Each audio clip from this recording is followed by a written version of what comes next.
In the eternal conflict between the high heavens and the burning hells, Diablo 4 offers you more choice than ever before.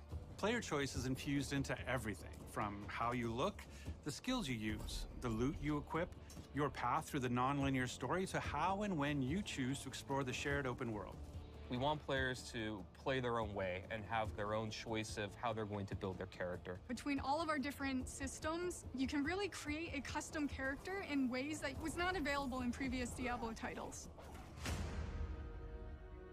When you log into Diablo 4, the first thing you're gonna have to do is create your character. And those familiar with Diablo are gonna be very familiar with the screen with all the classes sitting around the campfire.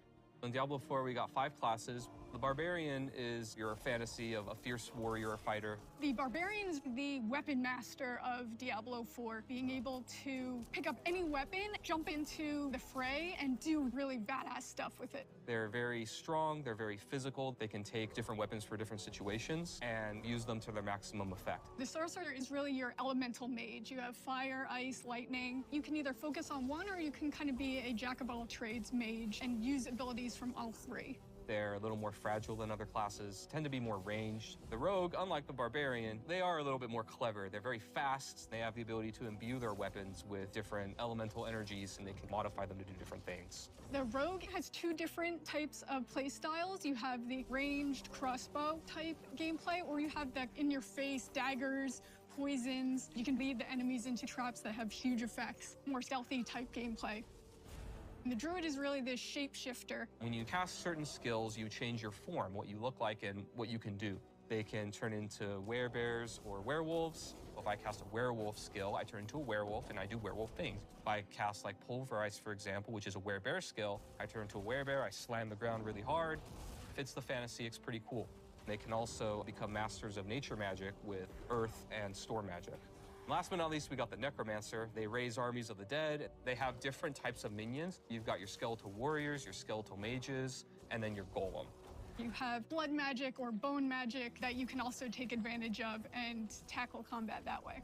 If you've played a previous Diablo game and you enjoyed a certain play style, you can actually bring that into Diablo 4, or just try something completely new. No matter which class you play, there's going to be multiple different avenues and fantasies that you can chase. You can customize your character in ways you've never been able to before, with near-endless character creation and transmog options. In previous Diablo games, you had to be attached to certain archetypes and look a certain way. And in Diablo 4, it's really up to you how you want your character to look. You'll be able to choose from different facial structures from people all over the world. No matter where you are, you'll be able to say, hey, I can actually make someone that looks like me or looks like someone from my part of the world, which we're really proud of. You can pick a hairstyle for your character, and every class actually has a specific hairstyle that no other class can use. You can pick your eye color. We have some really fun ones. We have eye glowing, we have a bloodshot type eye, and then you can actually pick a marking, which is a tattoo or a design that covers your entire character, and there are dozens of those. Transmog is the idea that you can take a piece of gear and change the appearance of it to look like a different piece of gear. As far as aesthetics, the sky's the limit. However you can think of making your character, you can make it that way. Everybody's going to look completely different in Diablo 4. One of our pillars for class design in Diablo 4 is this idea that we want players to play the way that they want to. When you first start the game, we introduce you to the idea of the skill tree. As you level up, you get access to these different skills or passives or upgrades to make your character more powerful.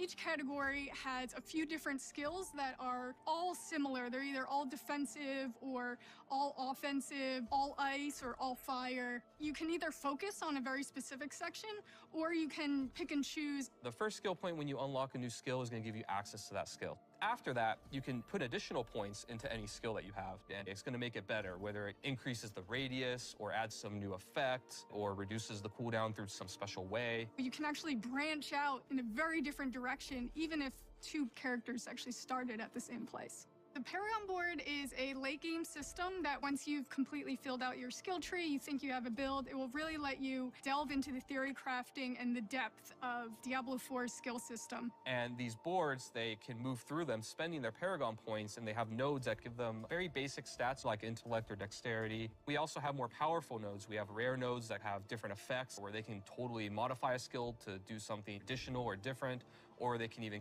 make new connections between skills so that players can have new ways to play their character. Legendary nodes are equivalent to legendary powers, where they have more powerful effects that can change the builds and ways that characters play. You can start planning this long journey of, okay, I want to hit this node, and then I want to hit this node. I'm going to apply this board, and I'm going to start from this side, and really just get into a super complex, very specific build for your character. Legendary items are really rare and powerful items that you're going to find as you adventure through the world of Sanctuary. We have quite a few different categories of legendaries and how they do that. Some of them will actually change your skill or enhance it in some way. Frozen Orb, for example, it might say, hey, every single time you use your Frozen Orb, it applies a new effect. And then I can actually take advantage of that new effect that it has. Even if the item itself is maybe not as good as the one you have, you can still extract that power from it, take advantage of it, and use it for your build. One thing that our players can look forward to is that a lot of our classic, really rare, and most powerful items from previous titles are going to be returning as uniques in Diablo 4. Unique items are very similar to legendaries, but they're unique, which means if that ability is actually on a chess piece, it's always going to be on that chess piece because it's more powerful than a regular legendary effect.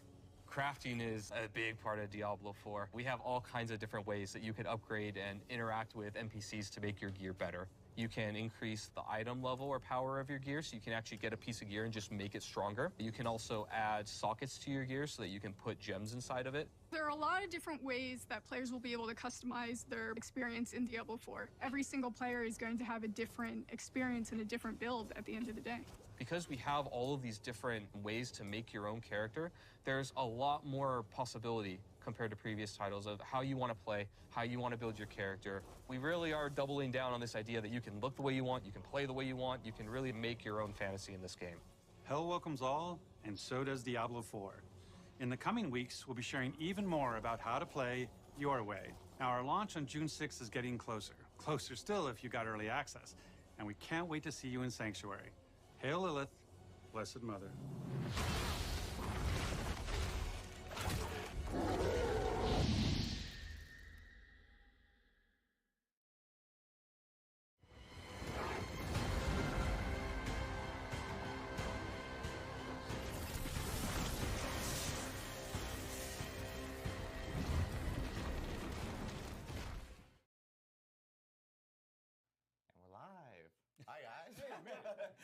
That's how I started. That's how you're starting it? After all that anticipation.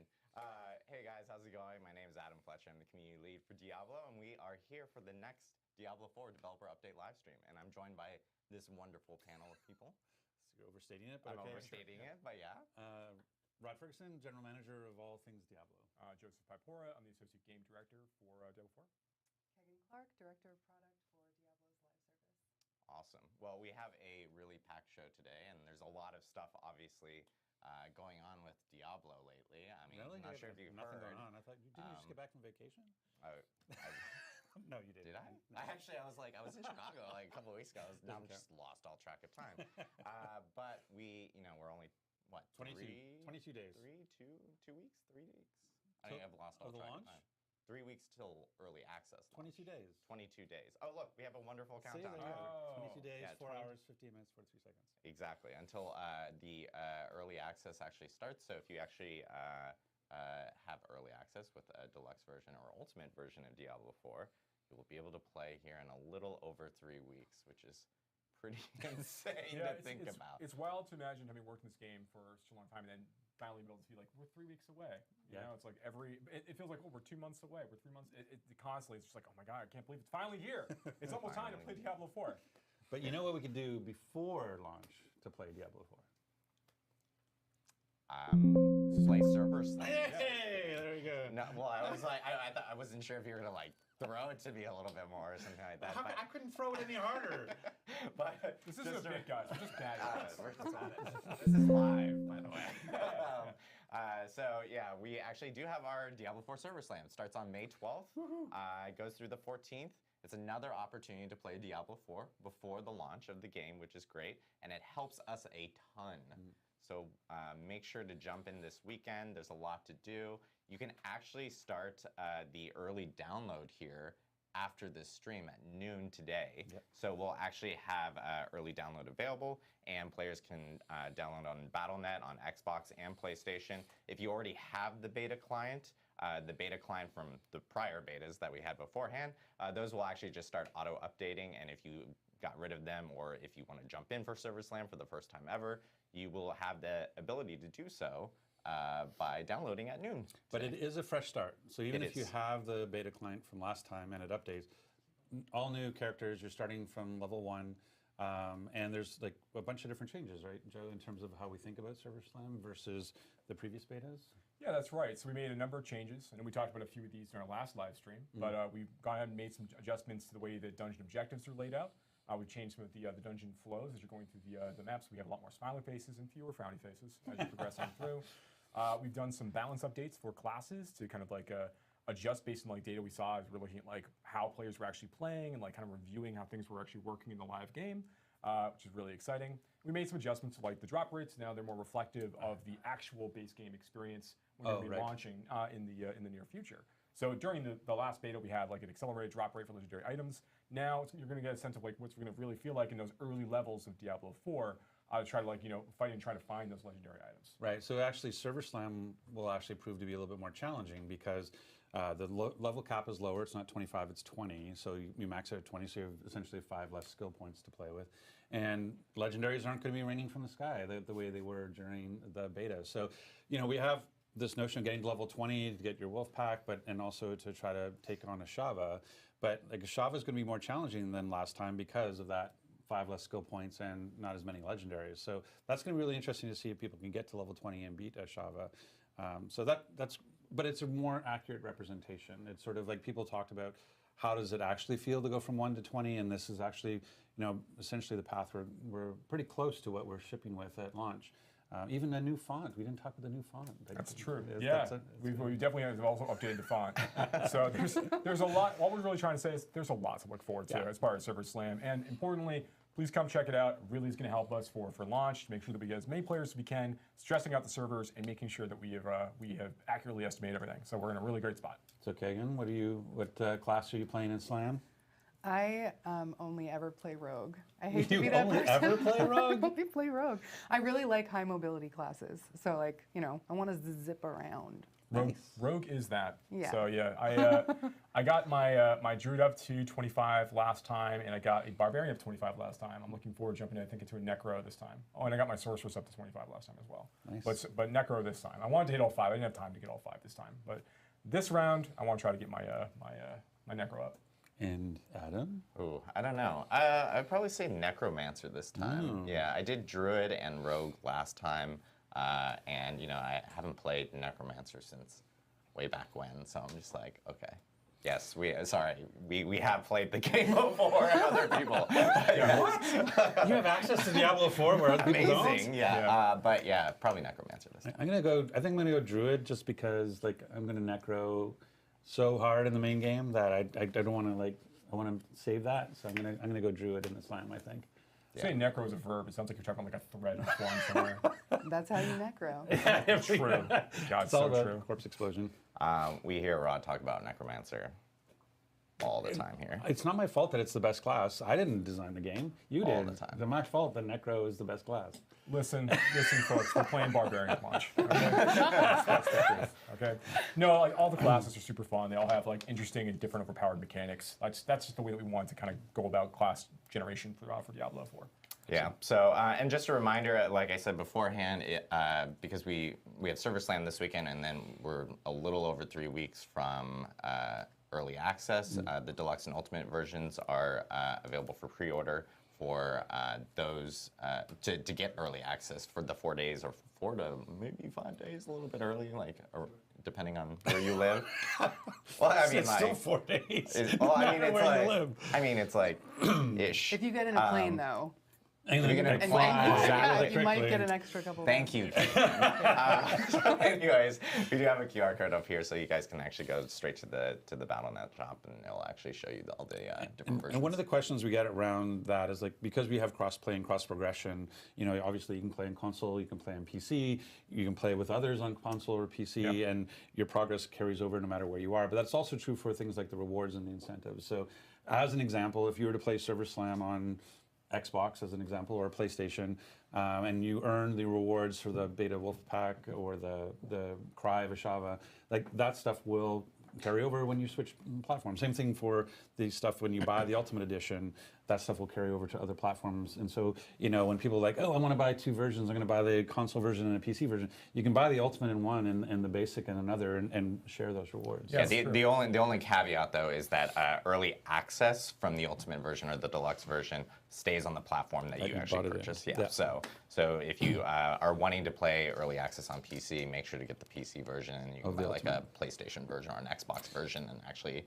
carry over all those other incentives over between different platforms. That was an excellent job at fine print. You did the fine print beautifully there with a little Thank asterisk you. caveat on that. Thank you. The lawyers have asked me to say that you only get early access on the I've answered platform. that question many times for the last couple of months. So, but we do have a lot to talk about today. I think one of the biggest things that we've been hearing from the community is the discussion around seasons and how they will work in Diablo 4. Wait, that's what we're here to talk about? Exactly. It's a long I'm hoping you remember why we're here. I don't read any of this. I don't read that, man.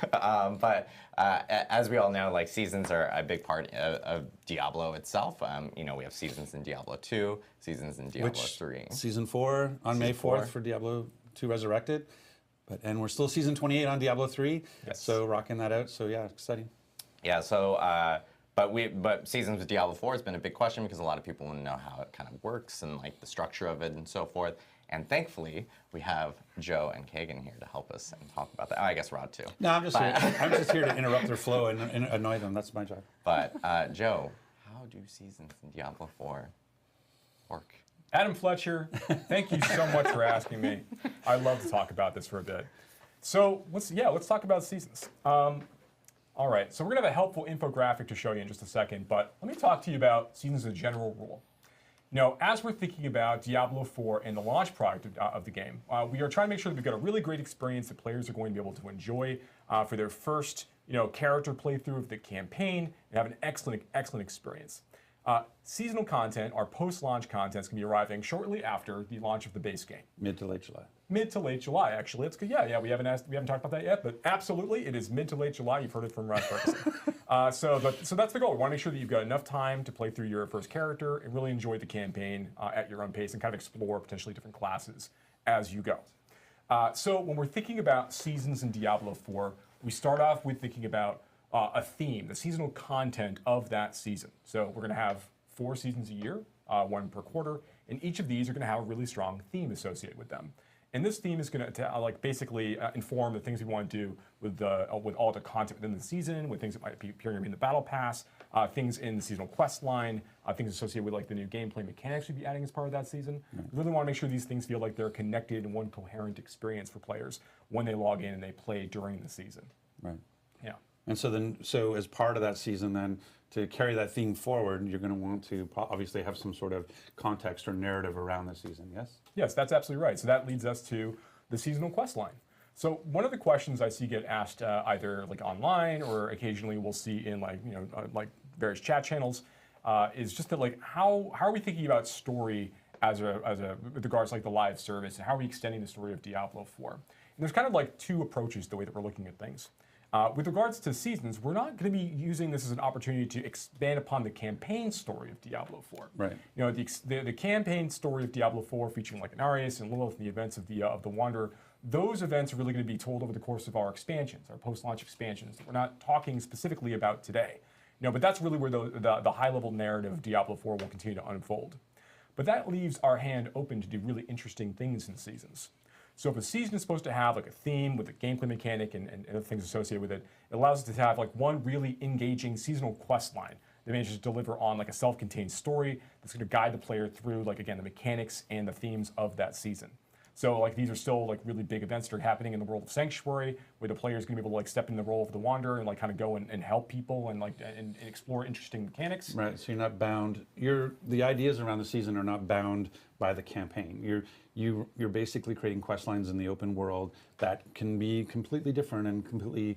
It's not constrained to. It has to be about the Inarius and Lilith story. It can be about anything that's sort of interesting you want to play into in the open world, right? Absolutely. So if, for example, we had a season theme for the first season, which, again, we will not be discussing today, folks. We're going to save season 1 to talk about it a little bit later on. Yeah, we plan on talking about season 1 after launch. That's right.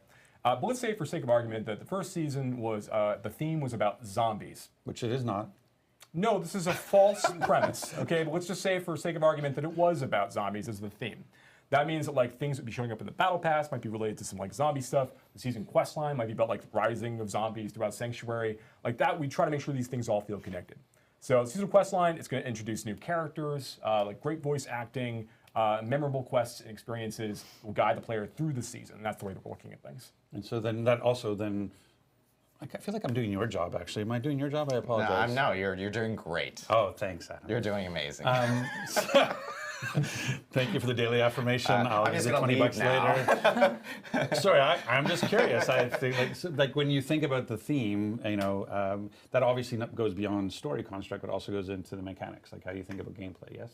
Absolutely. And that brings us to the next major thing that I want to discuss, which is fresh gameplay. This is what I would. This is the great. Yes. So fresh gameplay. So with every new season, obviously we'll be introducing new story content, which I already described, and then we want to introduce new mechanics and gameplay for players to engage with over the course of that season. So this comes down to things like just new power for players to earn or ways to experience the growth of their character. Things are going to modify and change the way they're going to want to approach building their character every season. This goes beyond meta changes or like balance and tuning and things like that. It really come down to like just wholesale like new features and things that are going to be available for the duration of that season for players to experience. And then at the termination of the season, when the season is over, these sorts of features are going to be retired to be considered for again in the future if we like them or not. But for now, we want to make sure that we're kind of maintaining a certain level of parity across the game, and we're not kind of creating layers of like cruft and distraction from the core Diablo experience, which we already feel is tuned very well. So yeah, we're really excited to talk about those a little bit more in the future, but you can expect like exciting new features and gameplay to engage with between new monsters and mechanics, things for players to craft or do, change their gear, or just change their skills. So we're really excited about that stuff in the future. And then when you think about seasonal stuff, we talked about, when you look at, say, Diablo 3 has the chapters that you go through to get Hager's gift and those sorts of things. So that there's that sense of progression through a season. And we've obviously talked about the Battle Pass and how the Battle Pass will be in our previous blog around this stuff as well. But it's good to clarify again. So when you think about not just like, okay, I have a seasonal narrative, I have a seasonal mechanic or gameplay hook now, but how do I think about progression within a season? Sure. So great question. So when we're thinking about seasons, we want to make sure we are creating new opportunities for long-term progression. The first version of that we want to talk about really is the season journey, which does make a return from Diablo 3. So inside the season journey, the player is going to have an opportunity to complete a number of different objectives that are tied to mechanics, story goals, or other things that are happening during the course of the season. I think we might actually have an image for the season journey we can maybe pull up as well that might help me explain some parts of this. I think we hid the zombie stuff though, so there's no zombie. There's no zombie stuff in this. Yes. No zombies. Yes. Please note the top secret labels for this because we realize there's no image we can show that doesn't start to give away some of the things we're doing in season 1. Too bad. You're gonna be able to talk more. We'll talk more about that a little bit later on. But here in the season journey, players are going to be able to complete a number of these objectives, as I already called out. Objectives are separated into chapters.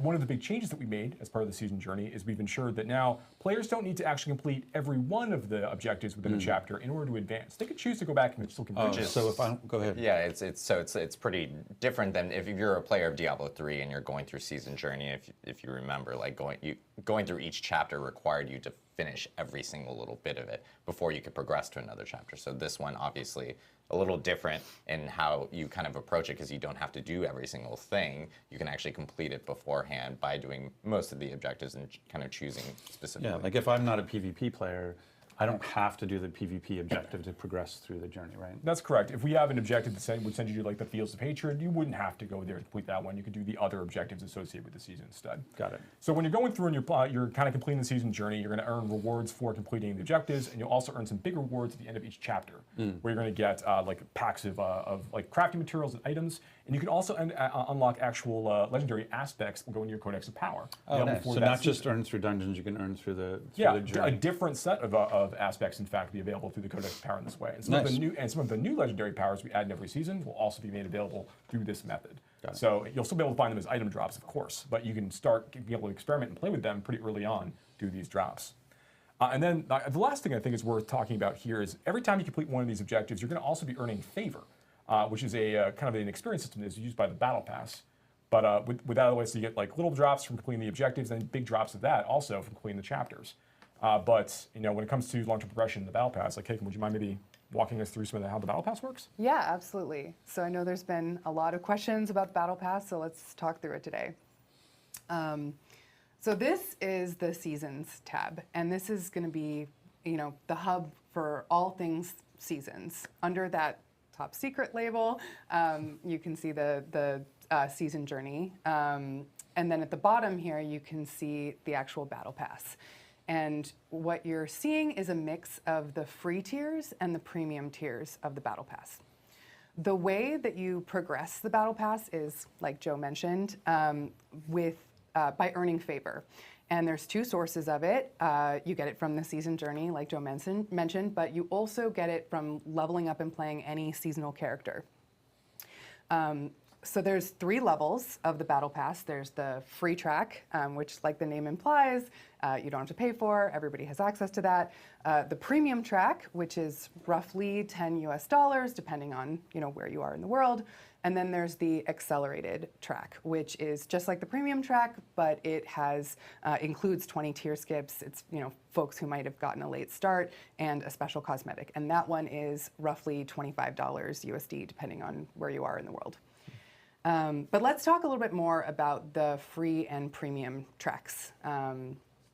So the free track has 27 total tiers, and what you're primarily getting from the free track are what's called smoldering ashes. And the smoldering ashes are going to be like the currency that you use to unlock seasonal blessings. So the seasonal blessings are different buffs you can get that will help accelerate your progress through the season. So you can see, for example, here, plus 3% to XP earned. That's going to help players, level up again, level up multiple characters. And all of these are really just meant to help players through that seasonal progression, through that seasonal journey. It's important to note, though, that there is a secondary level requirement on every free tier of the Battle Pass that contains smoldering ashes. So for example, if you were level 1 and you bought a bunch of tier skips and hadn't played yet, you wouldn't be able to access the smoldering ashes and spend them until you had actually leveled up a character and met those level requirements. And this is to prevent folks from buying a ton of tier skips and keep everybody on a level playing ground. So that is. I had a question about that actually. So there are no smoldering ashes available in the premium track of the Battle Pass, right? That is absolutely correct. It is all the things that affect gameplay are only in the free track. Okay. And so that basically we've said it's always cosmetic based. So there's no you can't pay for power in Diablo 4 because, as you saw, the stuff, the season blessings are on the free track, and they have a level requirement, so you actually have to play to get to a certain point. So it keeps everybody on a level playing field. Right. You may not pay for power in Diablo 4. So yeah, let's talk about next the premium track. So like I mentioned, $10 USD, depending on where you are in the world, and this contains 63 total reward tiers. So you add that to the 27 from the free track, you get the 90 total tiers, in the Battle Pass. Yes. There is a ton of value in that premium track. So you get 2 full armor sets for every class. And they're really themed to the season. They're meant to be like a celebration of that season's theme. And And there's other stuff in there. There's the seasonal mount. There's the seasonal mount armor, which you can see here on this screen. And then there's just like a bunch of fun other little cosmetics like role-playing clothing. You know, for example, we have like a big, you know, pair of white bloomers in there. So there's lots of fun stuff to find in the Battle Pass. No, that's what I wear when I role play. I think that's actually a really fun idea, though. So like, it's not necessarily like big armor or things, but just more other stuff. So if you want to like play a particular role, like there's options for some of that stuff that you'll find. And you can mix and match all of it, so you know you can create all kinds of ways to express yourself. What's nice is that you just said there's 90 tiers, and a season is 3 months, right? So you have quite a lot of time. You have essentially 120 days to do 90 tiers, which seems doable. Like, yeah, we want it to be achievable. Yeah, absolutely. Yeah. Okay, great. I want to call it one thing also. Then we were looking at that image before. There's that top secret label on the left. Yeah. Like that is that is explicitly a link that will bring you to some part of the season journey as well. The only reason it says top secret there is because it's got language in there that I do not want to make sure that anyone is able to read to give away what's happening in season 1. Exactly. Otherwise, people know about the zombies. Otherwise, people will know about. It's not a zombie season, Ron. You use the example, Joe. That's on you. That's I was not on just me. trying to pick something, okay? I'll say something. Season of the circus next time, whatever. So, actually could be kind of cool, like a devilish circus sort of feel. All right, I'll talk to people Scary about that. clowns. It's scary clowns, yeah, for sure. So yeah, okay, cool. Yeah, it's nice to get a little more information on the Battle Pass, like out there. Right, and so. Okay, so we talked about progression. Yeah. We talked about both in the season journey and in the awesome battle pass. And so now when we think about what the seasons also provide is like, obviously, you know, we're hearing about balance. We're going to be hearing about, hey, how do we improve people's experience based on what we saw in the previous season?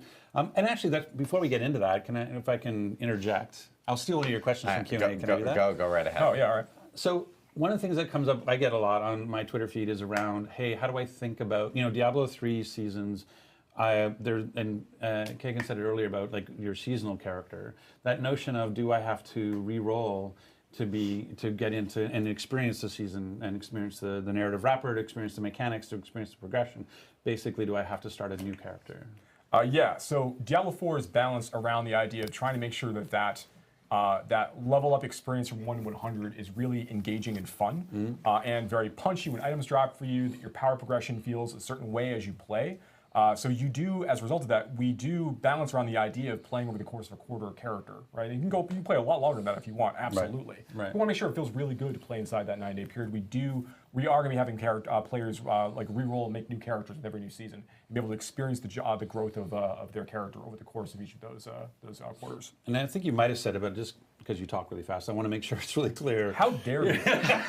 No one has ever said that about me. I'm a fast talker and you beat me. So the notion around, though, that you basically have to complete the campaign at least once before you can truly experience the season, right?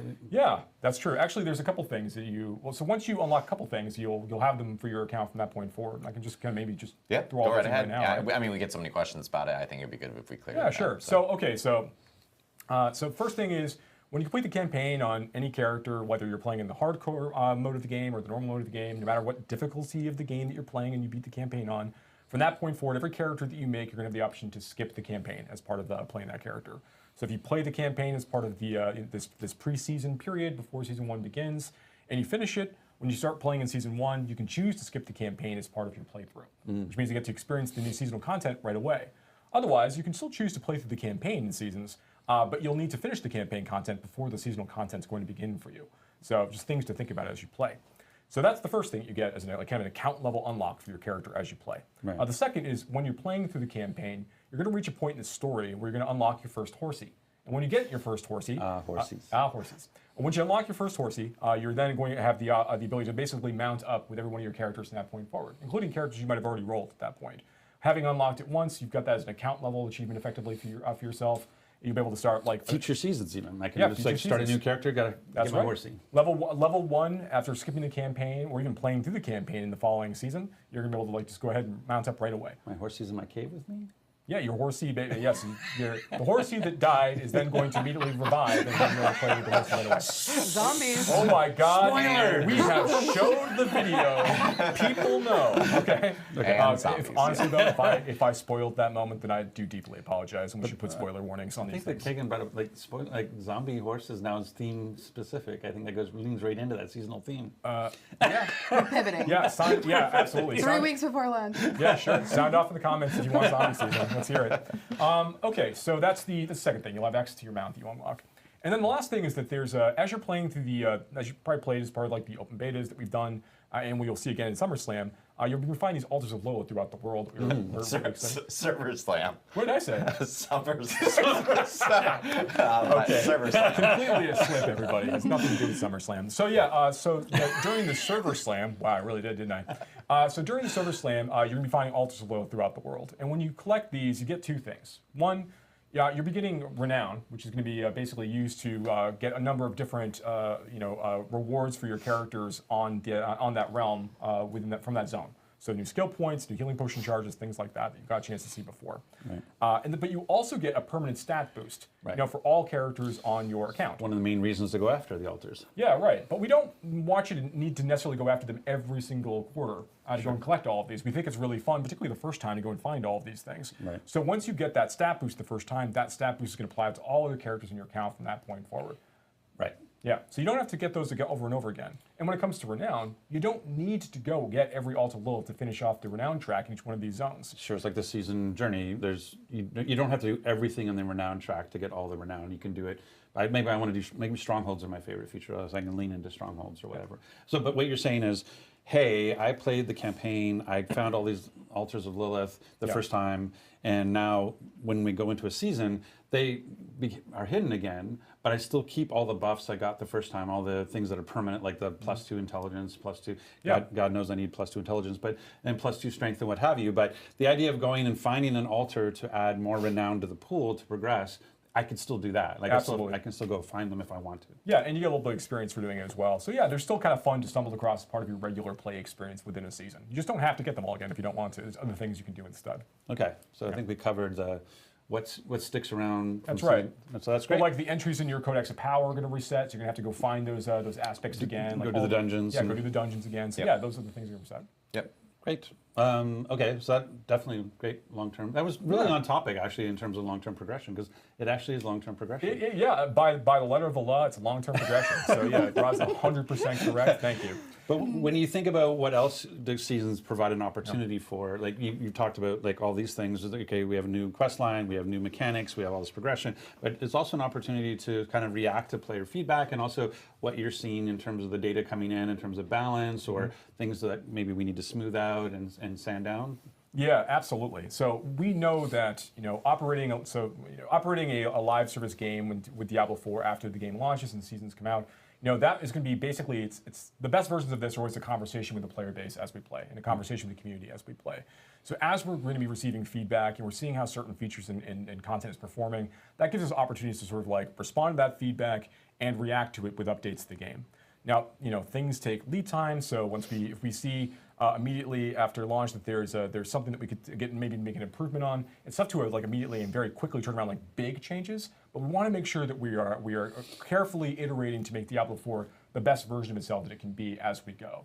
Sure. Yeah, and this is like it brings up to the point like where we just had betas and we literally took the feedback that we got from the community, which we, we're obviously super appreciative of because it just makes a better game in the end of the day, and people will actually be able to experience those changes from the beta in the Server Slam weekend, this coming weekend, because of that feedback. So players providing feedback on our forums, on Reddit, social media, we're always reading through all of that stuff. To have that, so yeah. And I think it's worth mentioning too, in terms of the way that, like, in order to have a game that has seasons all the time, and sort of this, like having quarterly seasons, you're not like once season 1 launches, we start season 2. Like season 2 has to be pretty much like very much in flight, and that's what I think Joe was talking about around the idea that. We're going to be as responsive as we can. So if there's a bug, or especially if it's something we can fix on the server, like we'll do things quickly. Yeah. But if there's a big change, it may take a season to get there, just because season 2 is already mostly in the can by the time season 1 That's is how game development works, everyone. You're developing things ahead of time? Unbelievable. That's why we know we have zombies. And so, but just something in terms of patience and understanding is like the way that you have to build seasons is you're basically having 2 seasonal teams that are leapfrogging each other with like, we kind of call it the odd team and the even team to be able to keep up that pace. And so that's why I was like, oh, I saw this thing in season 1. It's definitely addressed in season 2. It may not if it's big enough. It may be that season 1 thing we saw is in season 3 because it was big enough to require that time. Yep. So That's absolutely right. Just understand how that's all working. Yeah, so like reacting to bug fixes and other things, that's going to be another really big part of the live service team's job, right? So like everything we're doing within seasons, we want to make sure that we're constantly responding to that kind of feedback from players and kind of making the game better as time goes on. Well, the other part of the season is like, we've got a lot of positive response on our character creation. And it would be great to get Kagan back in to talk about sort of how we think about customization during the season, because we know they're like, maybe talk a little bit about what you can actually find in the world, but also, what we're excited about with the shop. Yeah, absolutely. I mean, the game is full of hundreds of incredible transmogs, that you'll unlock just by salvaging gear. And the transmogs in the game really give you this this power, this sense of like visceral power progression for your character. Right. And so they're meant to really like bring that to life, grounded in Diablo's story and its world and its lands. And what the shop offers is a lot of diversity. So like the way that we wanted diversity of like the fantasies Sure. that you can experience and that you can express. So the way that we wanted to support the development of the seasons was to, add things to the game that players would appreciate, to create art and beautiful things that are grounded in Diablo 4's world and its art style, but provide this like array of class fantasies. And so for example, if you want to be like a thunder goddess as a sorceress, or you want to be a big barbarian that like rips the tongues out of your enemies and puts them on your armor. Very specific. That was very specific. I like it though. That's good. Slightly unsettling, but very specific. Yeah, You can, the shop is going to help provide a lot of this like diversity in the types of fantasies, and then you can take all those pieces and mix and match them with the cool stuff that you find in the game to express yourself all kinds of ways. Yeah, I think one fun thing about this too, like players got a chance. The like tongue ripping, is that the fun thing? Absolutely, yeah, tongue absolutely. ripping. But no, I was actually going to talk about. Our previous betas. We got a chance to see a lot of players making really cool-looking, customized characters in the game, and all of the gear they're collecting, it's still very low-level gear. Like there's much more stuff to go find. Wait, there's more wait beyond till you level get 20? to the end game. There's a lot more looks and appearances to find as you're progressing through more of the game. One of the things I love about the equipment that's in the game is that we actually do regional themed armor and such. Oh, here we go. Oh, this is not. Here's our side-by-sides. This is not my point, but it's fine. It's good to speak to your point. Maybe all I was going to say quickly before, so Kagan can come back and talk about this. But I just think it's really cool that we have like regional looks, like the notion of like, there's a there's like a Hauser look, and there is a Fractured Peaks look, and that kind of thing. That is kind of interesting that when you go into a particular zone in the world and you start collecting loot, you're actually picking up pieces that are of that zone, so you can actually dress more like a person from that zone if you wanted to. That's right, particularly with the legendary gear when you're leveling up 100%. Yeah, so there's a lot more to discover even after that as you get into world tiers and more. Did you want to, Kagan, you want to talk us through some of the examples? Yeah, let's take a look at some of the shop armor. This is tongue ripping, right? Yeah, there's like, No, you can see blood right out of the mouth, right there. I don't know if the names are final, but this guy, I think his name is Death Raven, the shop guy. But yeah, so you can see sort of like a side by side of in-game armor for the barb versus like a shop armor. I just want to one thing. I think it's so funny that we accidentally got these really awesome poses for the in-game armors, and all the shop armors are just a person standing. Deadpan. Like this was checking his look in the mirror. This wasn't completely intentional, but it was a funny. It was totally an happen. accident. It's because two different teams made the pictures. But It's just funny as all.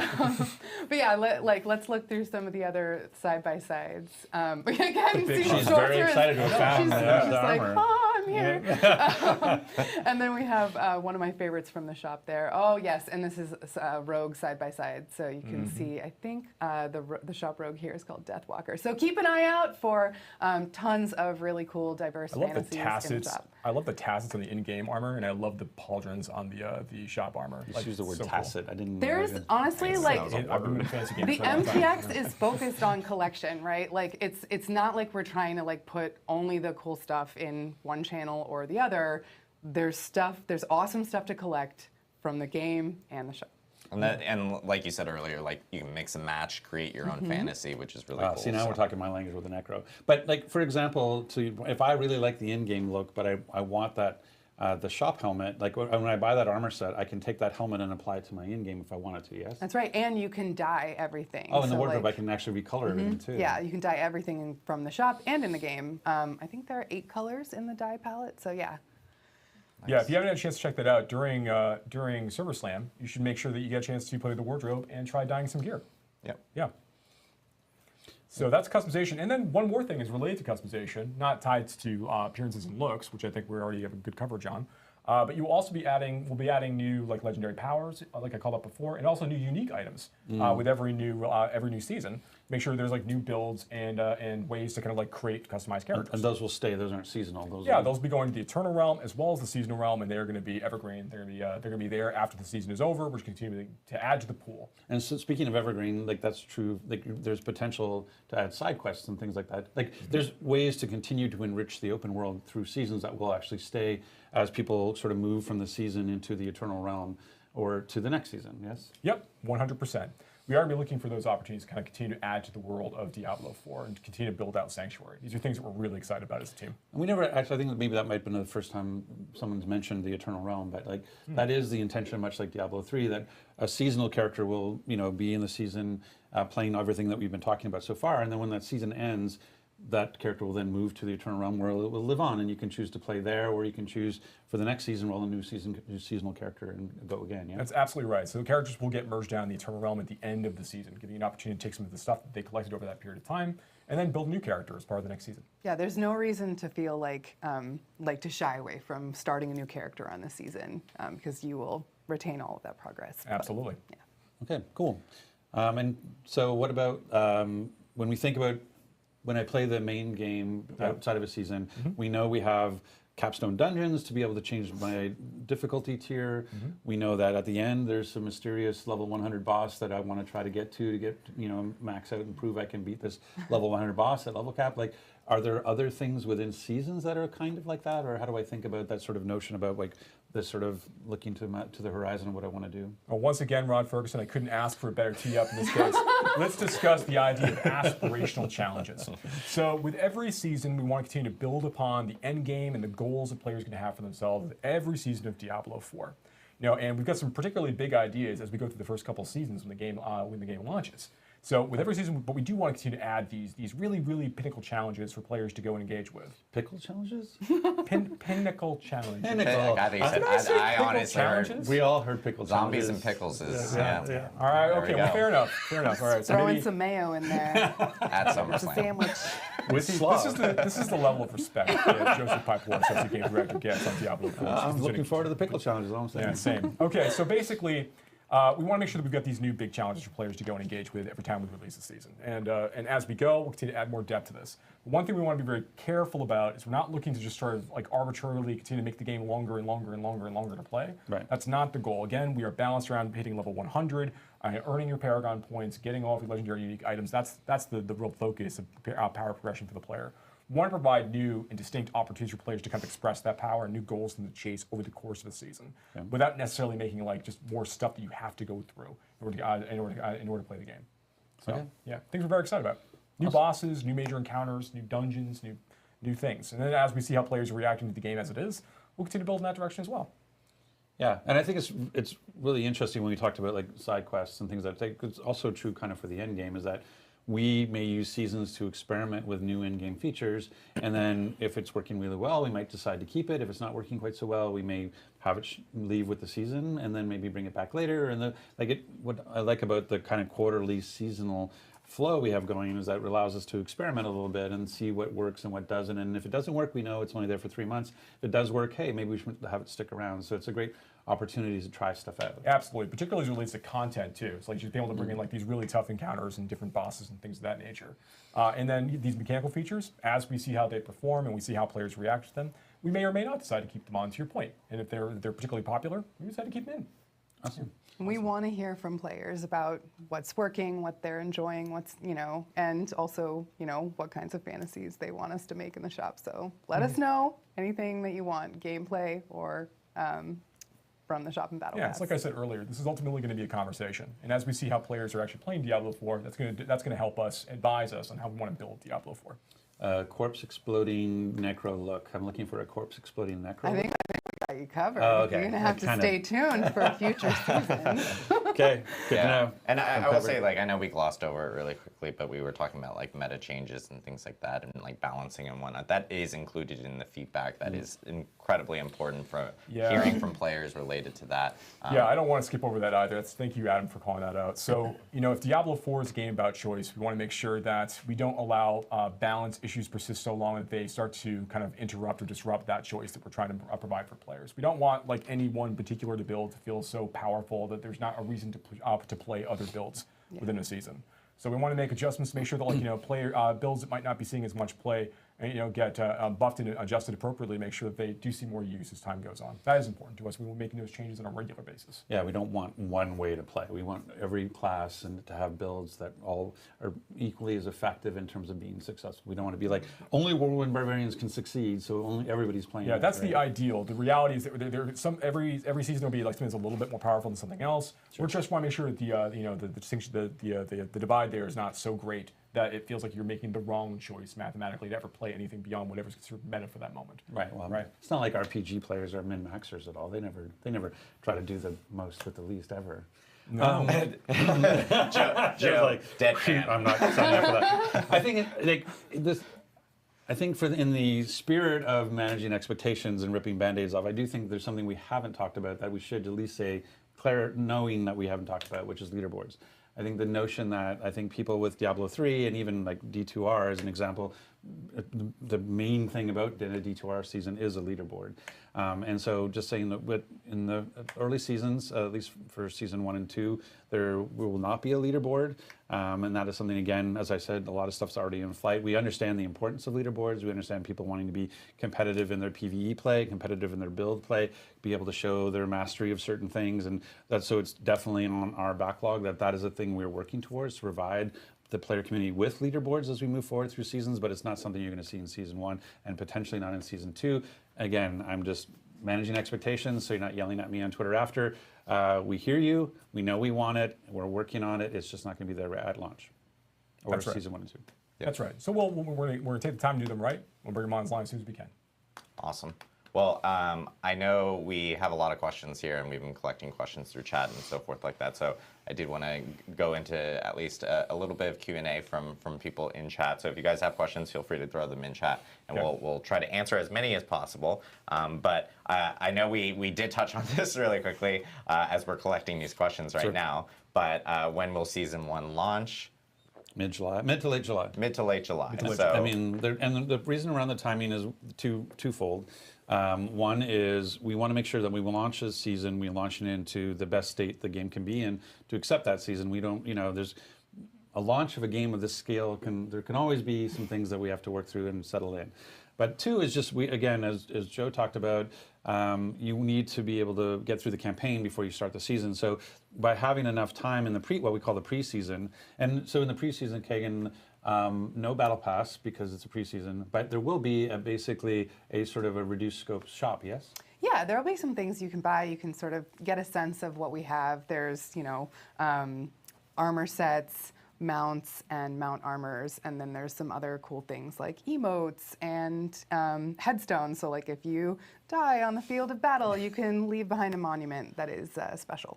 Nice. As we said, hardcore players, careful of PvP. When you die, you're dead. Yeah, dead forever. Dead forever. Yeah. So So, In the game. In the, no. We come to your house. We know where you live. We don't have that kind of budget. I Like thought that was Snow our. Crash. I thought that was our Butcher April Fool's thing. It We is- come it to your is. house and we kill you. True hardcore mode. So that is a popular question that we've gotten where people were confused by like, hey, if you die in hardcore, like, do you come back to life, or do you just like start off like with no gear or something Roll like again, that? It's like, start no, again. Yeah, you start start all again. over again. Yeah. Yeah, but that's and in PvP too. But Yes. and that speaks to something that as we talk about the shop and customization, is one of the things is that when you buy one of the things that's sort of different, the battle pass, as you talked about, is the armor and those sorts of things are class agnostic. That when I buy something or when I get something in the battle pass, I can apply it to whatever class I'm playing. But the shop is different because the shop you can actually target. I can go and say, oh, I want this necromancer look, and it's not, and it doesn't go across. And it's very specific to like the necromancer fantasy. Right, but it's not character based; it's account based. So if I, for whatever reason, roll 5 necromancers, I can apply that armor to all 5 of them. Right. All future necromancers that you ever create. any So for necromancer in the the future. infinite rogue like me, it's gonna get. I'm gonna get a lot of value. Right. Okay, great. All right, I'm gonna try to pronounce these names, and some of them are easy, thankfully. But I'm gonna try to include people. I was going to say, he's like, I'm going to Wow, try this, what but Bob asks. And you're like, good job, Adam. You nailed that It's a one. great disclaimer. Pat myself on the back there. So we have a question from Negative Capable. If we get the premium battle pass late, is the favor retroactively applied? It is. Like you will earn the favor, and then it will unlock the tiers that, like the premium tiers that you didn't unlock because you hadn't unlocked the premium battle pass yet. Yeah, like you'll still earn everything in the free track as well. Like you're kind of making progress like the whole time. The whole It's time. just a question Yeah. whether or not when you get the premium versions, when you get all the premium rewards you Yeah, would then unlock. it'll just suddenly unlock all those like locked premium tiers that you already went through. And just a reminder, premium tiers just being obviously the cosmetics blessings are part of the free. That's track. right. There are no there's no smoldering ash in the Zip, zero, Yep. no smoldering ash, no pay for power In premium tiers, yeah. in There you go. premium. And the, no pay for power at all. exactly. Yes. I'm just saying no Period. smoldering ash in premium tiers. Yes. Also true. But that's also, just to clarify, like that's also true of the season journey, is that if I, let's say, I'm starting a new, I'm not getting the game till much later. It's season 2, and I'm buying the game at season 2. When I play the campaign, in the background, it's tracking the season journey accomplishments I'm doing while I'm playing the campaign. So it's not everything in the season journey is tied to like sort of open world seasonal play.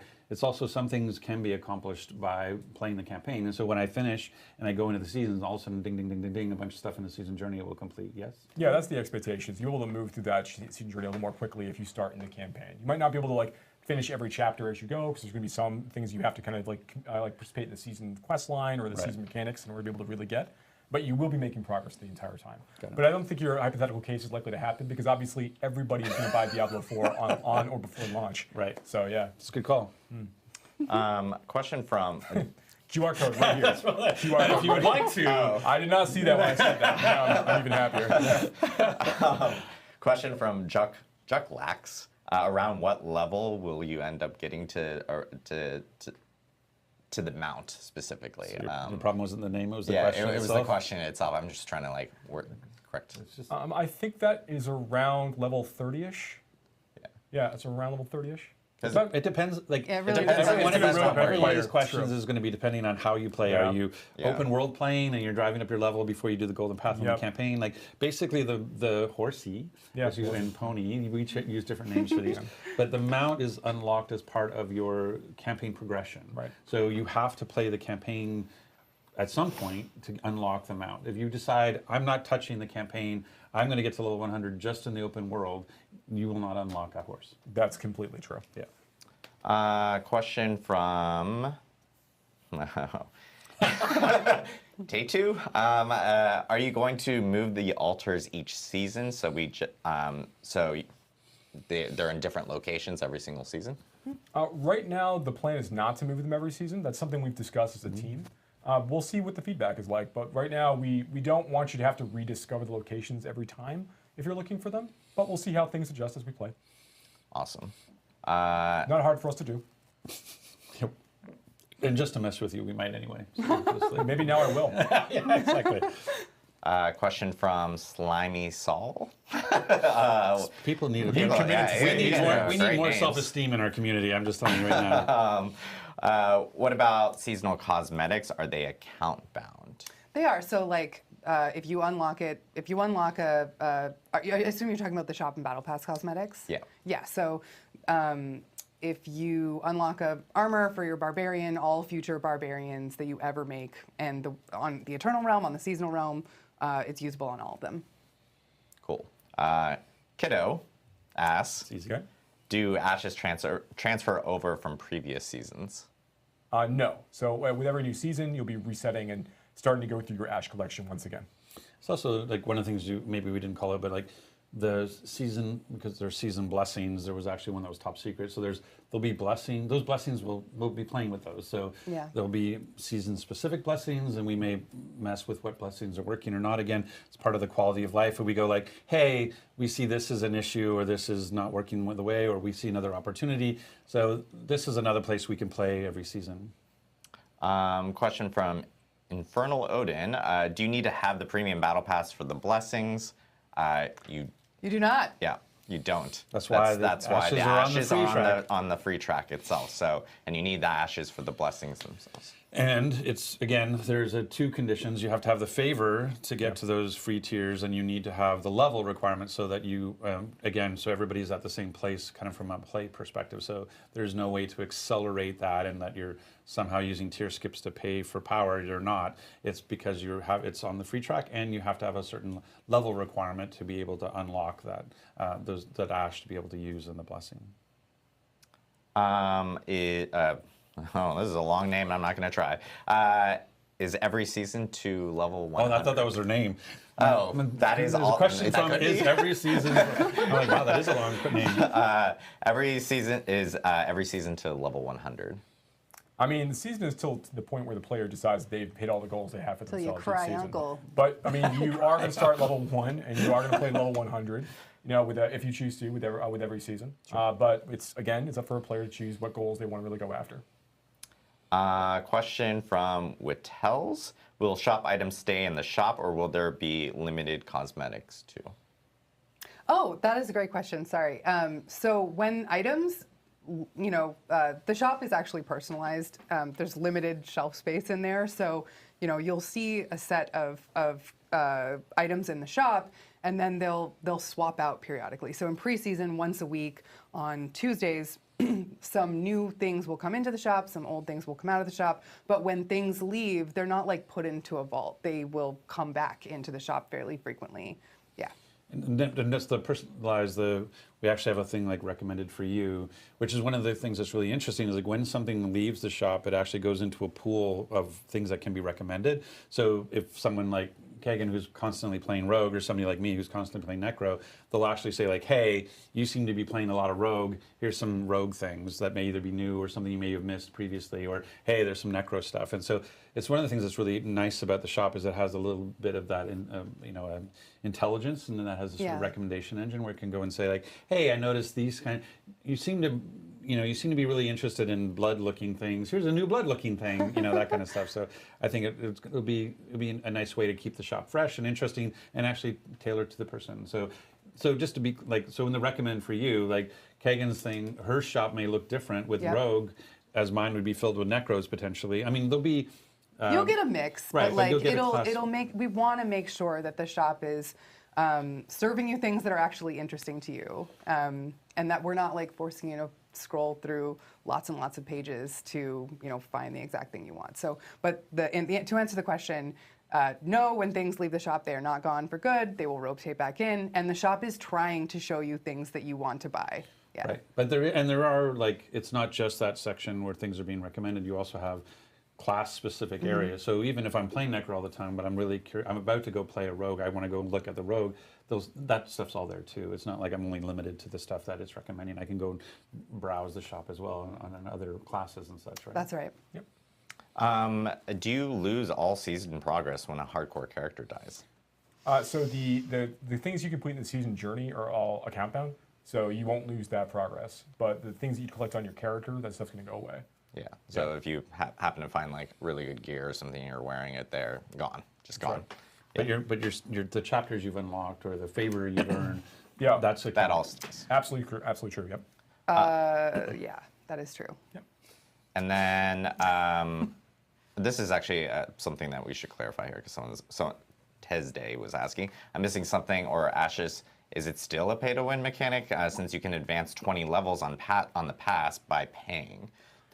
The thing that you may have not caught was that there is a secondary requirement, which is you have to get to a specific level. That's right. If to unlock that specific ash and So use even that. if you bust through those first 20 tiers by buying the accelerated pass, you won't have met the secondary level requirement on the free tiers that have smoldering ashes in them, so you won't be able to unlock them faster that way. Yep, exactly. Funny question from Tactica. When will we get Rod's hoodie in the shop? Rod's hoodie has been in the shop. Unfortunately, I sent people that were like, "Hey, if you want to go to the gear shop," and they only have smalls. So technically, it's still there. If you can buy, if you're small, which I am not. We are very aware of some certain things that we have in the shop that are very popular. One was the Lilith denim jacket with the hoodie sleeves that I think was awesome couple of years ago that we didn't. I don't know why we didn't bring back. We were literally just talking about this before the stream started too. Yeah, exactly. And so we know we hear the comments that I wear this because in any interview that's required me to sit, I need to hide all the folds and stuff. So I use this as my shelter. But people like it, so we need to bring it back in the shop and get more stock. So that's where we are. Let's see. There is a question regarding when you skip the campaign. This is from Master Barbarian. You're probably playing Barbarian. It's not guaranteed. Shocker. When you skip the campaign, what level do you actually start at? Level 1. Level 1. Every character you make in Diablo 4 is going to start at level 1. Okay, and I think I answered this wrong on Twitter, so you can correct me. When someone asked me when you skip the campaign, where do you start? I knee-jerk said you start in the cave, and that's not true, right? When you skip the campaign, you start in Kyovashad. Yes. So for season 1 and for the preseason, when you skip the campaign, you'll start in Kyovashad. Might not always be in Kyovashad. Ooh. Foreshadowing. Dun, dun, dun. I guess, yeah, sure. You start in a grave as a zombie that you wake up and then you go in the back. It's kind of zombie theme. Maybe it is. I don't know. Now, people are just completely going to believe that. Like, I know, it's a that's zombie the fun thing. though. All Is when pirates and zombies from here on out. just don't get like heavily attached to the zombie idea because it's not happening. Please don't. so like, it's not happening. Will there be unlockable mounts or cosmetics through defeating like gameplay challenges, or will those only be through the shop itself? Yes, there are some mounts and other things you can collect, like trophies, and certainly like titles and things along those lines that you will get from overcoming particular challenges throughout Diablo 4. So there's plenty of stuff to actually collect as well, not just even just like finding gear on the ground and picking it up and salvaging it. There's other things you'll get as like achievement level rewards for having completed certain kinds of content. And seasons will have new titles and new things like that. Yeah, seasons can have like new titles and like again the aspects or things you'll be collecting as you play. And then this is a question about the Server Slam stuff, which was if they had the open beta app on PlayStation, do they need to download a different one? The answer is no, you won't. Here in like the next couple minutes or so, you will be able to 2 minutes. Well, 2-ish minutes, just in case. 2-ish minutes. Please don't come after me at like 12 o'clock when it's like not available. Oh no, right you should then and totally there. Pez radar on Twitter. Please don't. But PlayStation, that app will actually automatically update and apply all the changes. But it's a fresh start. You're starting at level 1. Yes, all your characters from beta do not move over with this Server Slam. You will have to start with fresh start characters. And to be clear, like one good thing is this is a third opportunity to get. If you didn't get your wolf puppy pack, this is another opportunity. So if you reach level 20 with any character during Server Slam, which you have 48 hours to do it, and you could probably knock it out on a Friday with a little no lifing, but level 20 to get your beta puppy pack. And then we have a new reward around defeating a Shava at level 20. So and it has to be level 20. Yep. And so look at this fancy graphic. Now the reward is It's like a car Being commercial. revealed. Wait for it. wait There for it it. is. Ta-da. So There it is. to be super clear though, because I've had this question, it is not the horse or the horse's armor or the horsey or the pony. It is actually the claw on the back, which we call the cry of a Shava or a Shava's cry. The cry of a Shava. The cry of a Shavan, because if you were declawed, you would cry too. But you have to beat Ashava at level 20. If you beat Ashava at level 19, no claw for you. That's right. You'll be the one crying, not Ashava. So that was just mean. But what if I have friends who can like carry me through the combat and I can just go there at level 9? You have to be level 20 to get the claw. Like you can beat Ashava, but plus don't be that person. Those are 11 people who need another level 20 to show up. Like do not, if you go early, you're just bringing the team down. Don't go early. Get to level 20. It's not that hard. And then represent. And then you'll get the cool new mount trophy. And it's an example of one of the other cosmetic types we have is mount trophies, but a lot of it is around achievements. Like we have stuff for PvP where you can demonstrate like I'm a badass who kills other players, and so you can have a certain mount trophy for that. So it's a cool new reward. It's just we want people to go in, and so you'll have 9 chances. So what we've done is the game Server Slam will start on Friday at 9 a.m. And then, sorry, at noon, I apologize. Friday at noon, the game Server Slam will start. And then you basically have till Saturday at 9 a.m. to get to level 20.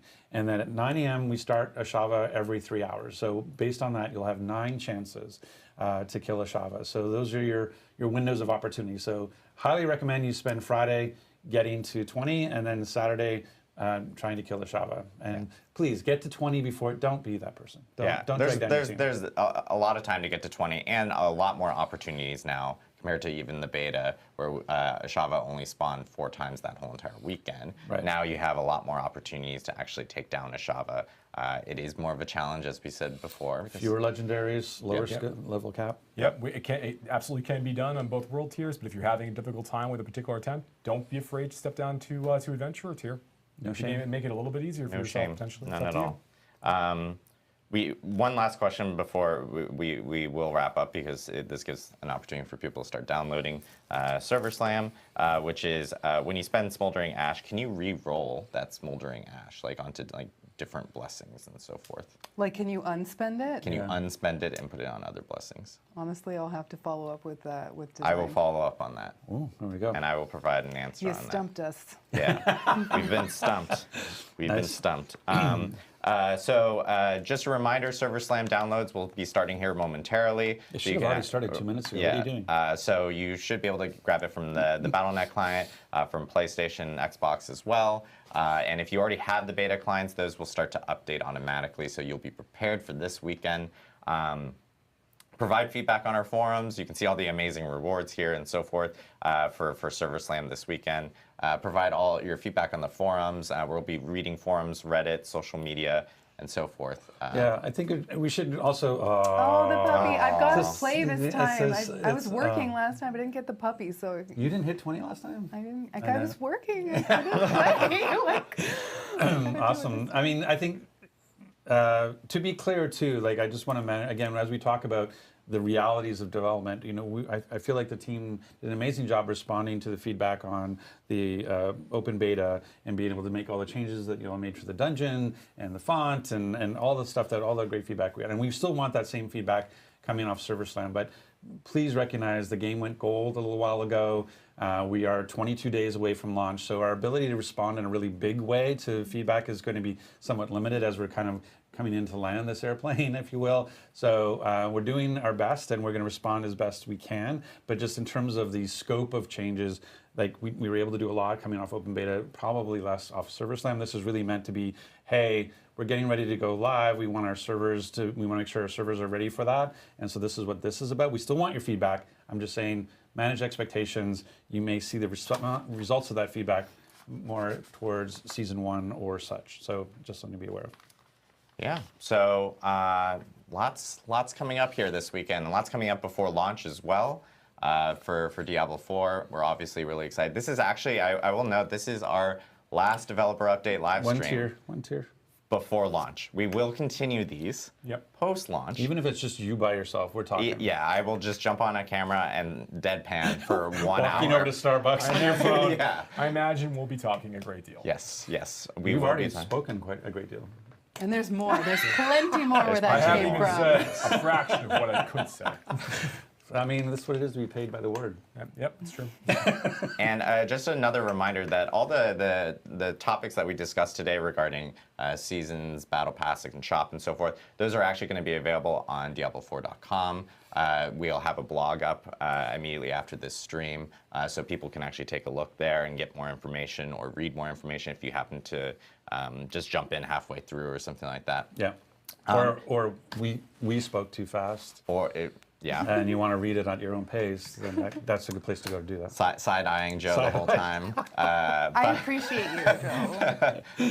I appreciate Joe. Joe. We all appreciate Joe. Joe's great. Joe's great. And at the same time, the Server Slam information, we have a blog up for that as well. And that, again, starts at noon Pacific time, May 12th. Noon. Yes, noon. Sorry. Noon Pacific time, May 12th. So we hope to see you guys there. In the U.S., Mother's Day weekend. Or Mother's Day like weekend. now, Blessed Mother's Day weekend. Blessed Mother's Day weekend in the The U.S. best and in some participating countries that have not already celebrated Mother's Day. I know, that's yeah. Or will celebrate Mother's Day at a different date, but yes. But yeah, thank you guys again for tuning in for another Diablo 4 developer update live stream. Thank you again to this wonderful panel of guests, Rod, Kagan, Joe. We are super excited for launch of Diablo 4, Server Slam this weekend. Rod actually has a special treat for us here. What? So my wife got me the button for, this is a thing that came out that's a 30-second dance party. So why don't we end on a 30-second? We will end on a 30-second dance party. All right. So Rod, ready? Take us away. 30-second dance party. There you go. Bye everyone. Check out Server Slam. Server Slam, Server Slam. Please go to the graphic. Okay.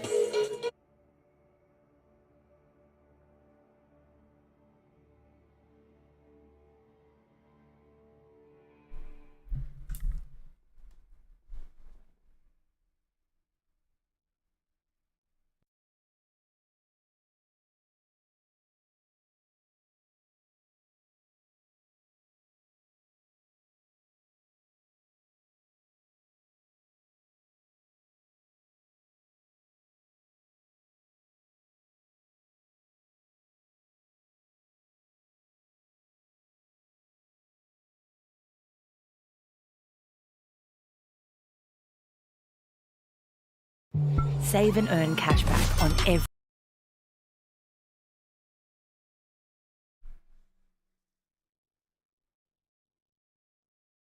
Okay, that's the end of the stream. Hope you guys enjoyed it. I won't stick around to talk about it too much this time. I've got to actually prepare to shoot off for flights. I'll be back in a few days, and so in terms of content, there probably won't be any while I'm away, but I'll be working on stuff in the background, and we'll bring that probably soon after I come back from holidays, hopefully before launch of the game. But anyhow, thanks for tuning in, and I'll see you guys next time. Cheers.